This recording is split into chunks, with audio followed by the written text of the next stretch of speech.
Hello, you're listening to Crossword, where cultural clues lead to the truth of the word. And here we are, almost the fourth Sunday of Advent, which means Christmas is upon us. I had the opportunity to talk to a Christmas market expert.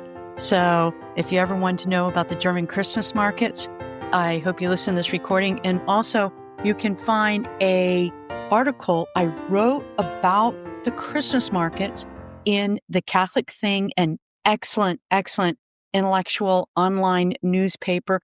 And I was so honored to be able to submit an article on what is happening this year in this year's Christmas markets.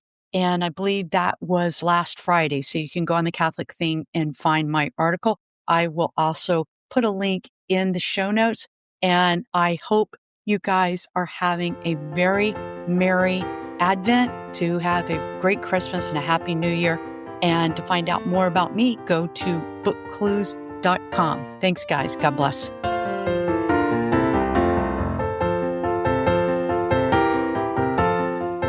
Okay, folks, here we are today, and we are talking to a gentleman from Australia. So I'm in Germany talking to someone from Australia. And if you think the time coordination was easy, you got it wrong.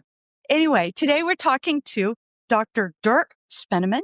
He is an Australian cultural heritage academic and is an associate professor in cultural heritage management at Charles Sturt University in Albany, New South Wales, Australia. Now, Dr. Spennemann, or Dirk, when I read your biography is probably one of the most interesting I've read in a long time. You concentrate on cultural history, but you're also a futurist. Tell us a little bit about that work. Look, I'm teaching cultural heritage, which in American terms is historic preservation, but we are looking at various cultural manifestations of what people were doing. That can be in physical artifacts, so objects which you'd usually see in museums, but everyday objects. There are archaeological sites, they're historical sites. What makes them important is what we attribute as value. Ultimately, if you think about it, an historic stone artifact is useless. You can't eat it. You usually can't use it anymore as a tool. So it's actually a pretty useless piece of stone. But because it is associated with the past culture, with the past period, as evidence of past people's actions, we value it. So we are projecting a value onto an object, just as much as these values can be, historic values, scientific values, spiritual values, but most of the objects are actually by themselves valueless unless we put a value on it. And so what I'm interested in with this heritage future stuff is trying to work out what may become valuable in the future that we should now be protecting now before it disappears. So wow, it's a continuum from the past to the future. We just happen to be in the present right now. But my present today is the past in 10 years' time. So the actions we're doing, think about COVID. I think it's the best example. Whatever you think about COVID, but it was a massive social disruptor. It changed the way we lived. It changed personal freedoms for a while. It changed all sorts of things, and the economic repercussions are still playing out. When COVID happened, it was clear that COVID, or the material culture and things associated with this event, would be of museum interest in 10 years' time, when people look back in time and say, well, when COVID happened, this was going on. So you could predict that COVID would be a significant thing to be collected by museums and social historians in 15 years' time. Does it make sense? So therefore, while it happened, we should be collecting. So this is what Heritage Futures does. You predict what is likely to develop in the future as important, and you then safeguard this today through documentation or collection. Let me ask you a question. I know we're here to talk about Christmas markets, but this is kind of interesting. What about today in the era of electronics, of electrons now, of AI? Is there something that we should be preserving now, or do you see a cultural significance for our electronic highways, our electronic knowledge? Funny that you're talking about it because, I mean, it's almost like a setup, but it's not. We hadn't agreed on discussing this. So for the listeners this is not a setup. This is actually a real life conversation, and you're putting the Oh, finger okay. on something important, which is, yes, that's what I'm looking at the moment, which is digital heritage. Computers are 50, 60 years old, and we've had them since World War II. But since the last 20, 30 years, it has changed dramatically. We're now talking, right now we're conversing by a video conferencing system, which was science fiction in the 1950s. Dick Tracy's watches. Now we've got the Apple Watch. So we're dealing with digital heritage, and that is an issue to be looked at. But unlike physical objects, unlike, for example, a Christmas bauble or a pew in a church or a church building, digital material is highly intangible. And so therefore, we're dealing with different conservation mechanisms and prospects. And getting your head around this is quite difficult. But it's being done, and we're looking at that. And AI is just one of those elements. Well, truthfully, there's a lot that's probably intangible from the past that has been, whether that was folklore, whether that wasn't tactile. So we love to think we're that different, but we're really not. So looking at Christmas markets, as we're going to talk about here, I mean, there are things that we have lost because they were intangible in the past and they were not be able to brought forward. Is that correct? So the heritage is usually divided into the tangible part, so that's stuff you can get your greasy fingers on, and the intangible, the things you can't touch. So folklore, language, mythology, spiritual beliefs, technical skills. Yeah, all of that is intangible. So with Christmas markets, you have two aspects to this. One is the function of a market and what it served the community at the time and what it served the community today. That's the intangible element. And then you've got the tangible manifestations of those markets, products produced just for the market, things you can only get at a market, a Christmas market, and nowhere else, or the infrastructure, so huts and so forth. And a lot of that, of course, is tangible, but it is also perishable over time. So not everything survives because it's not valued, so it's discarded, or it decays. So when we're looking back into older Christmas markets, the tangible material culture becomes less and less, and it is mainly the historic value, the recorded information, and what it meant.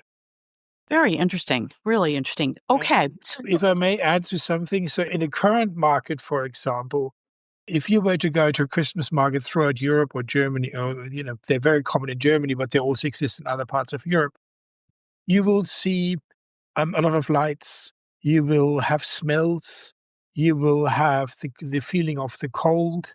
You will have music. All of that is intangible. These sensory elements are shaping how the market is experienced today.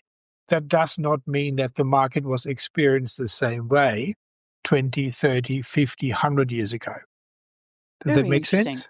Yeah, absolutely. It absolutely does make sense. And actually, I'm about to meet a group of women in about 2 hours at the Mines Christmas market. That's a very nice one. Enjoy it. One of the aspects, of course, with a lot of Christmas markets is not just the event and what happens, but also the setting, the backdrop.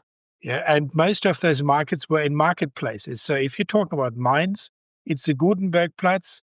It is the whole space around the Minster, the Dome. Yeah. And that Cathedral. means the houses, the looming of this giant, the Mainzer Dome, which is, I think it's Romantic built, so it's a 1,200-year-old dome. That kind of dominating landscape will change dramatically if you shift it to the Rhine River. It's almost then like a longitudinal street market along a river promenade. It loses a lot of its so-called magic. It loses its setting. Let's talk about, where did these Christmas markets start with? Because today, I mean, these are almost worldwide events. And Yes, they've been exported everywhere, yes. Look, the Christmas absolutely. markets have nothing to do with Christmas to start with. They historically were simply a seasonal market. So where you needed a market for the populace to be able to acquire goods before it got too cold. So if in Europe, Central European winters, November and December is cold, but it gets really bitter in January and February. So these markets were basically similar to the markets around the spring Easter period, some around the summer period. You had a winter market. They would be held quite commonly on Sundays. So that could be, the first Sunday of Advent, second Sunday of Advent, third Sunday of Advent. And a lot of markets in the 16th and 17th century were called after the saint on which day the market fell. So they were not Christmas markets. They were, I think, correct me if I'm wrong, St. Andrew's Market or whoever the first. Right. Yeah. Right. So it was just that. Yeah. You have to think, liken it possibly like a giant supermarket / department store, not owned by a company, but basically all different traders would come together and offer things in one location. Until then, normally you would have to go to, someone, a carpenter or someone who made leather belts or so forth in different parts of town. These marketplaces brought them together in one heap, but they also brought people from the outside communities in and offering their goods. So it was basically a giant commercial mercantile event to stock up with material and goods and some food items that you needed before the winter got too bad. And the thing I think which we also have to get our head around today is the distances.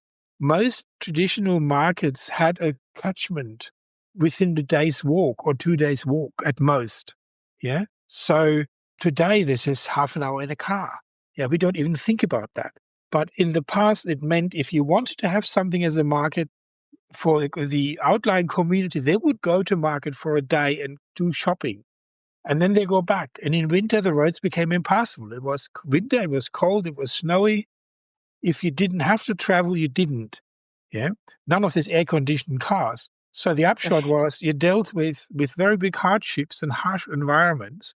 And these markets were the last chance to stock up. That's where they started to stock up for goods, similar to other markets. That just happened to be before Christmas. When did they start getting a character of Advent or of Christmas? And I actually want to back up on that. You talked about people coming together. So these really were events. These were gathering social events very early on as beginning markets. Well, all markets were social events. Yeah. Because you were doing all sorts of other business in town while you were there. You were also exchanging information. And keep in mind, for smaller communities and so forth, churches, for example, were the social hubs. Yeah. So you would go to church on a Sunday and the catchment was as far as you could heavily walk, attend service, do something else, and then walk home again. That was basically the catchment of European churches, yeah, and communities. And during those events, you would then also, meet spouses, meet, all this kind of stuff. In some other communities in Germany, the Christmas markets in the late 17, early 1800s also became a exchange fair for servants. There's some communities where servants would then swap employers and employers would seek new servants during that period. But that's a slightly outlier off event. But basically, the social event was not as significant as it is today. Today, Christmas markets are a social experiential event where you meet your friends and chat and take the family and so forth. In the past, they were mercantile predominantly.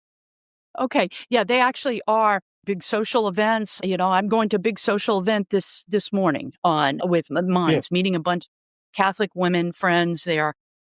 Dresden is often called the earliest Christmas market. So what I think from what you're telling me is that it was a market, but then somehow it became associated with Christmas. And you can see how a winter market in the period of Advent would be, an Advent being before Christmas, the 4 weeks before Christmas, the liturgical celebration. When did these markets become associated just with Christmas? As far as I understand, They gradually, with the increased bourgeoisie of the early 18th century, Christmas markets became from a pure mercantile commercial event to one where you would acquire Christmas presents and other elements of those things.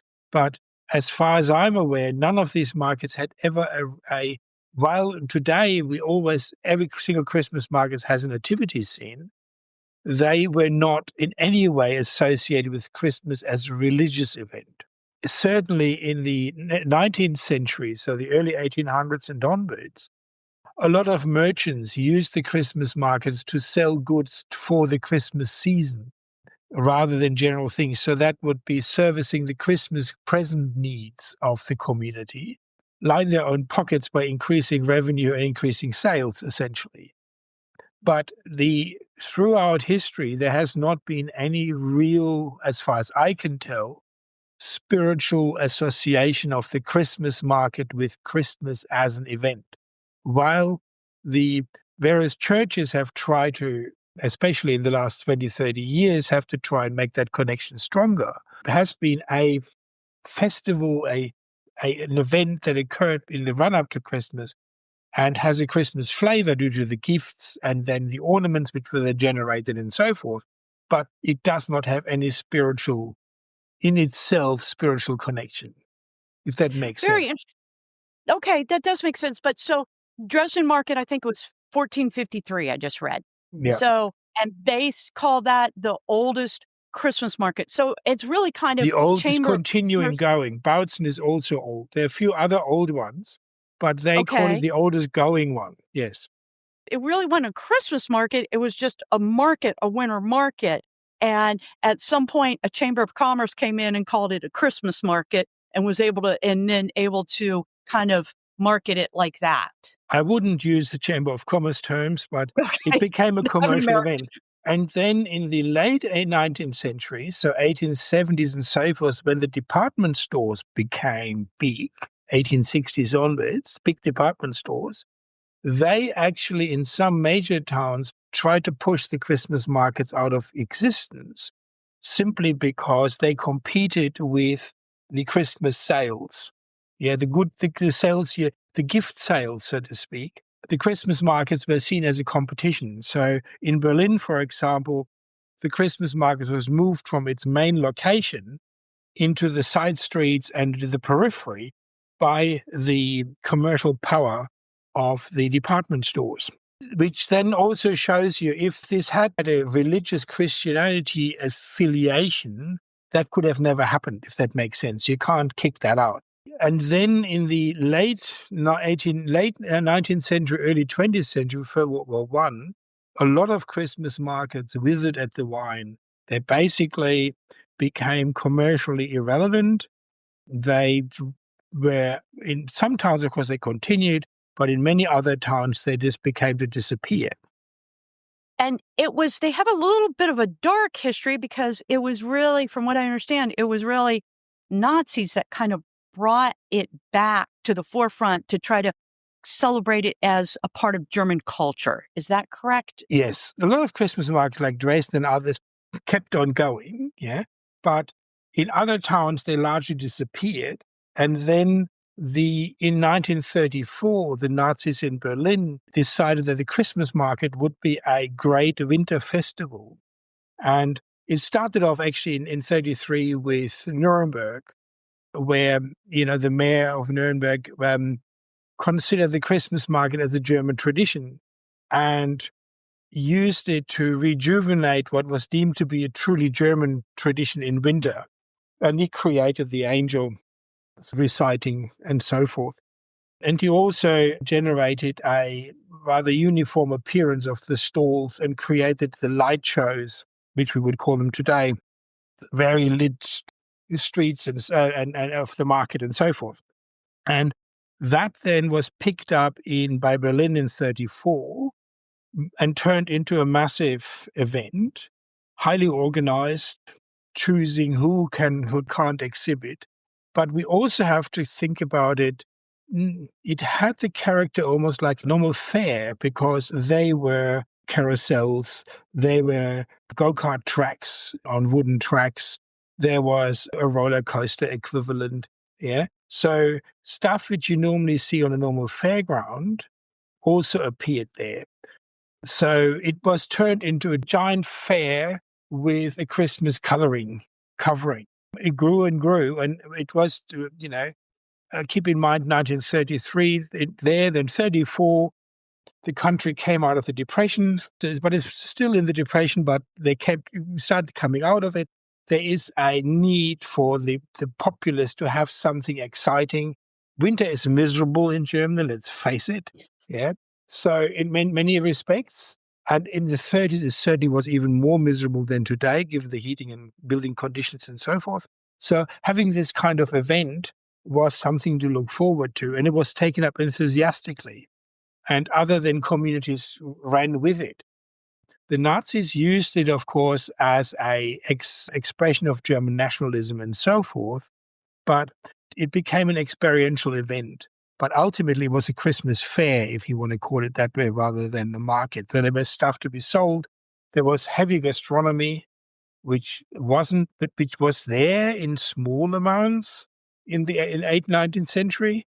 But with the 1930s market incarnation, you had a much greater emphasis on gastronomical offerings. From a mercantile into a heavily social and experiential event in that period. Then we got World War II, right? So everything gets bombed to pieces. It's total misery. Starvation, you had a huge austerity period in 45, 46, 47, 8 with cold winters. And then some communities started the markets again as a mercantile thing where you could buy things, and then gradually expanded. And they almost died again until the 70s, when sort of a wave of nostalgia washed across Germany, and the Christmas markets were swept up in it. And communities brought them in, and now you've got the Chamber of Commerce and the town councils seeing them as a venue of getting people in and, activating a space, as we would call it today. And then they grew and grew and grew ever since. Absolutely. It's funny you said the city council, because I'm going to talk to the city councilman, the president of the city council of Wiesbaden later today about the Christmas market, the Strepschuppen market here in Wiesbaden. Market, yeah. Yes. And, yes. and there you will see also a very different take, because that's highly experiential. That's almost like a theater performance, a winter theater performance, outdoor performance was now generated. So you've got another version of what Christmas markets have become. Interesting. What do you think the Christmas market means today? It's, as you said, an experiential, a social event, a bringing people together. I was here during COVID, and I can tell you, Germany without the Christmas market was dismal. It was absolutely dismal, because you said the winters are harsh here in December. Today and the future of Christmas markets, any predictions? We've had a bit of a look at it. I think if you're trying to project the current trends into the future, what we're seeing in some communities is a diversification of offerings. It's basically being marketed to different constituents. So there will always be a traditional market. But for example, in Frankfurt, you have, in Hamburg, you've got the LGBTQI plus market. Yeah. You have one which focuses more on the experiential, let's go out, have a drink and enjoy ourselves and be merry part.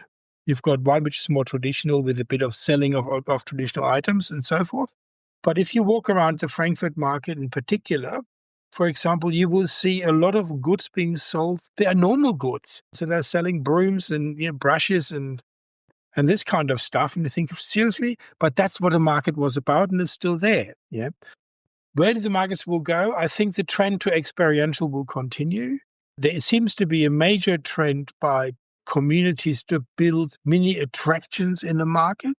So the Mainz one, for example, has the large pyramid with the Mainzelmännchen and so forth, turning and so forth. Yeah. Right. These pyramids started off in Eastern Germany and existed in the 50s and so forth. And they also existed on tabletops. And since the wall came down, they became more or less exported to Western German Christmas markets. And now every Christmas market that wants to be known as one tends to have a large 2 or 3 or 4-story wooden pyramid. Now, You're some of absolutely them right. just have a glühwein stall on the bottom, and it's a commercial thing. But others, you have the town buying one and putting it in as a feature item, in addition to the nativity scene. Yeah. Very, And the Christmas tree, of course. The trend towards experiential will continue. We looked at pre and post-COVID composition of markets. And COVID, of course, was a major hiatus. Nothing happened in 2020. Then only half the markets of several German states didn't allow Christmas markets in 21. So you had a gradual start. And when you look at the composition of markets of what was offered before and the longer trends and then after, you see that there's a major shift away from Christmas presents. There are fewer there. There's a reason for that. And then increasingly gastronomy. But the gastronomy itself is no longer German, if you have a look. I mean, it is heavily, Hungarian langos, and international food items have start to dominate the food offerings. But these food offerings are exactly the same as you would have at a summer fair, yeah, a fairground. right. Yeah. The only difference is the cladding, the covering of the wagons. Yeah, that's not Christmas and not not clowns on it. Yeah. So these trends are likely to continue. The other part, and this is important with this trends part, is that a lot of the Christmas present material was sold by small traders, either made or sold by them. And there is a generational change occurring that the younger generation does not want to continue the parents' market business. And Huh. so Okay. we are seeing stalls not offering certain things, and those locations are then being picked up by other traders. Very interesting. Yeah. Okay. Another dark part of Christmas markets, unfortunately, now has been the threat of terrorism. Yes, Strasbourg market, I think it was the Berlin market. Berlin and then What Magdeburg. what pressure is that now on these markets? Well, two things happened. I think together with COVID, it changed the way markets are organized. That means there's more security, there's more surveillance and approaches, but also the spacing is bigger. So when I was a kid, it was tight. I grew up in Mainz and I lived in Frankfurt. So it was a fairly tight spacing. It was, you push between people and so forth. And it was a bit intimidating as a little kid. But since COVID, of course, the markets have opened up because social distancing is no longer needed, but nonetheless, the spacing tends to be slightly more loose, which also then allows you to congregate for drinks and so forth. So it's a different organization. I think the security part can be oppressive and will diminish attendance, but if it is well managed in terms of blocking approaches, and that's being done, if you know mines, you'll see mines, you will see some interesting barriers if there's the same as there were 23, and you will see the buses have to snake through, because the old bus routes are disrupted. They're not on the river, so it's a bit different. But the security situations will continue, but I don't think that they will impact on the markets as a future. It is something people get used to, and the organizers are ensuring that the mass attack are less likely to be successful, so to speak. Yeah, you can't run a truck through, you can't run a car through. Yeah, you might be able to explode a bomb in your backpack, but so that's something you can't stop anywhere. So I think Right. people are more realistic. So I don't think that the security situation will dramatically impact on how Very markets interesting. are run and experienced. That's my take. Maybe I'm wrong, but my take is it's not going to be a major hiccup.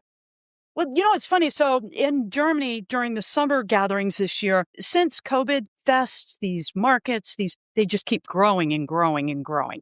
But what you saw was everywhere, there are these metal barriers, temporary metal barriers that are Yeah, now put up in pedestrian zones. There's not a pedestrian zone in Europe anymore a permanent pedestrian zone that doesn't have a it's a blocking that hardening. where it's blocked. It's absolutely they've taken this seriously. And before I lived in Germany about 30 years ago, you never saw a heavy police presence.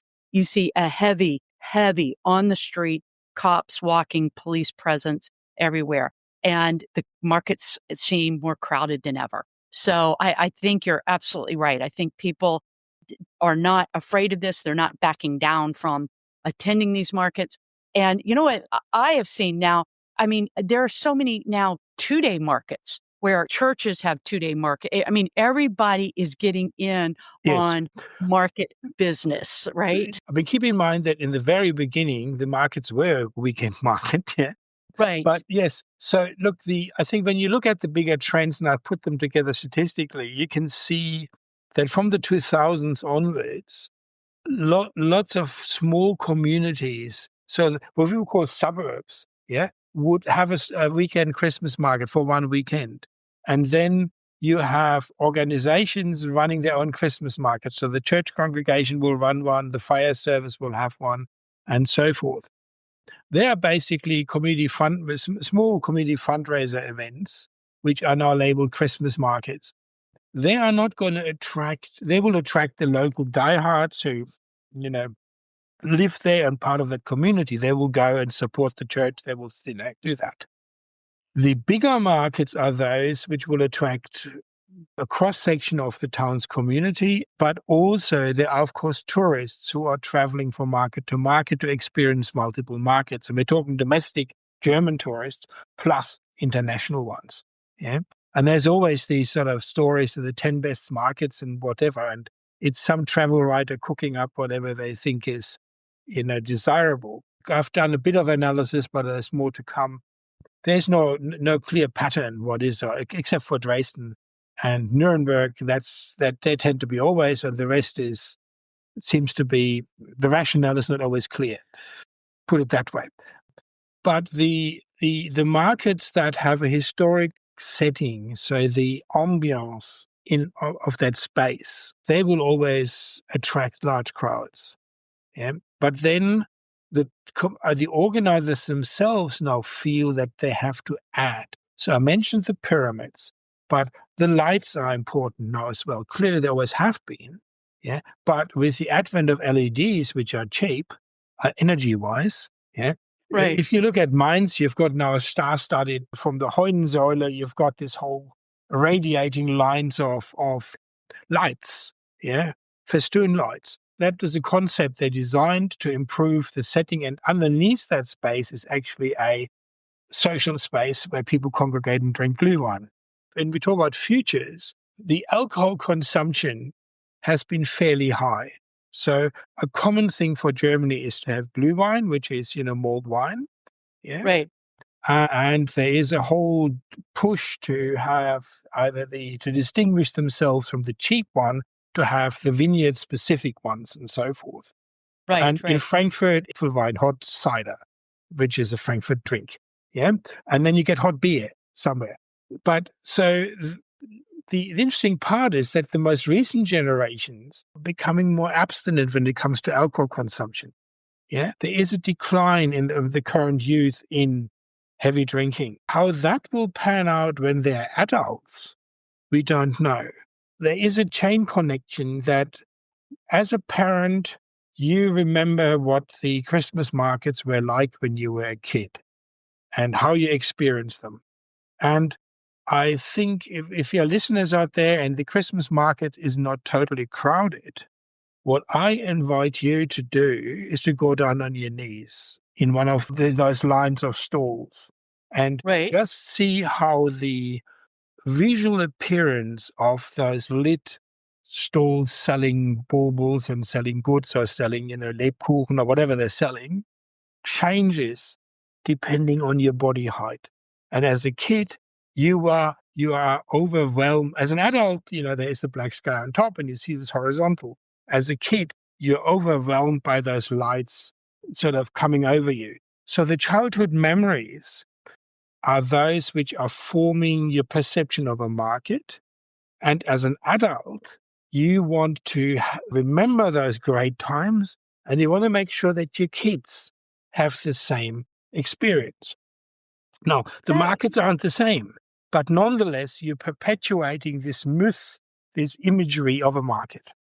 And, and it seems like Christmas, it seems like we want to perpetuate nostalgia more than any other Yes, event in our human lives.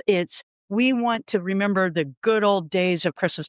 And maybe, what you just said, I've never thought about before, but when you're little, you see it one way.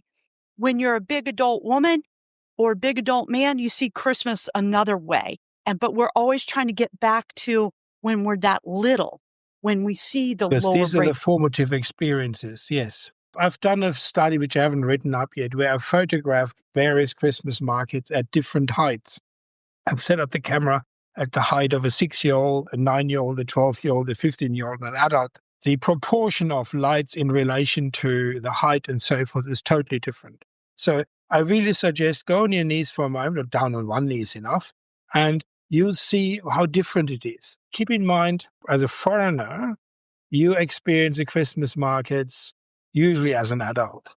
Yeah, you're coming Right. in, it's a tourist attraction, it's a cool thing to look at. You do Germany in winter, you do some Christmas markets, go skiing or whatever you do.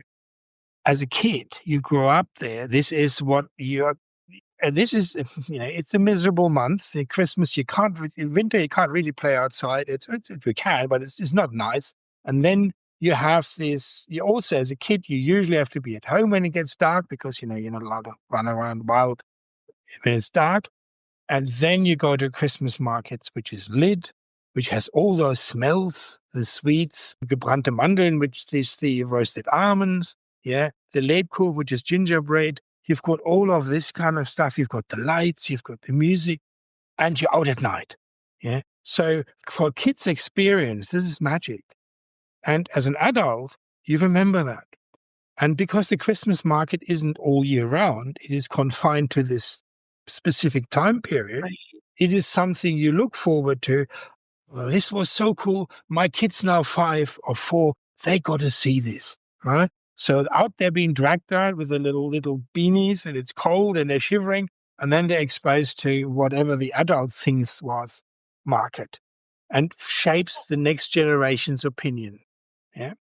Wow. I tell you, it's so important to talk to people. It's so important to talk to different people to to understand different people's experiences. I've been going in and out of Christmas markets for 30 years. Never even thought about that. So that's really a great, interesting, this conversation has been fascinating. Dr. Spennemann, I really appreciate your time taking out to talk to us about No that. I think problem. your work you do is absolutely fascinating. This spring, I had a woman on named Lizzie Wade that looks at archaeological finds and kind of is doing a little bit of the same thing of what you're doing, of trying to figure out what what has happened in the past, what has happened in the future through archaeological pieces. So Yep. it's our humanity. That's what it Yep. is. So I sorry. may make a comment to the listeners, but to the listeners, a comment is if you go to Christmas markets and you have the opportunity to go to Christmas markets in different regions, one of the common things current German Christmas markets have is local regional foods. So if you have a chance, talk to a local and say, what is the local thing to eat or to drink? They will tell you Glühwein, most likely, unless you're in Frankfurt, of course, then Glühwein is an abomination and you will drink hot cider. But elsewhere, they will tell you it's this kind of sausage, it's this kind of bakery goods, and so forth. And that's possibly one of the few events where you still have this highly localized culinary tradition. Because as Germany, of course, since post-World War II, has become an amalgam of different displaced people and so forth. And then after the wall came down, things mixed again. It has become a melange. And so you don't have that much local tradition, culinary traditions. They exist, but they don't come to the fore. At Christmas markets, at least in some areas, they do come to the fore. So it's worthwhile to ask the locals and say, tell us, what is the thing to eat? what is the thing to drink here? And you ask 2 or 3 people, and you quite very quickly get a common consensus and telling you, well, that's what you have to have. There's a horse sausage over there, and there's this bratwurst, whatever. I suggest that's worth doing, because that is the one real local element that still pervades the markets. And here in this area, it's the wines. They have the different wineries that come and the different, yeah, they really do. Well, Dr. Spennemann, thank you so much. Really appreciate your time. And I want to wish you a fröhliche Weihnachten. I still can speak German. All right. And you know what? My German's terrible. Anyway, okay. All right. Thank you very much. You're welcome.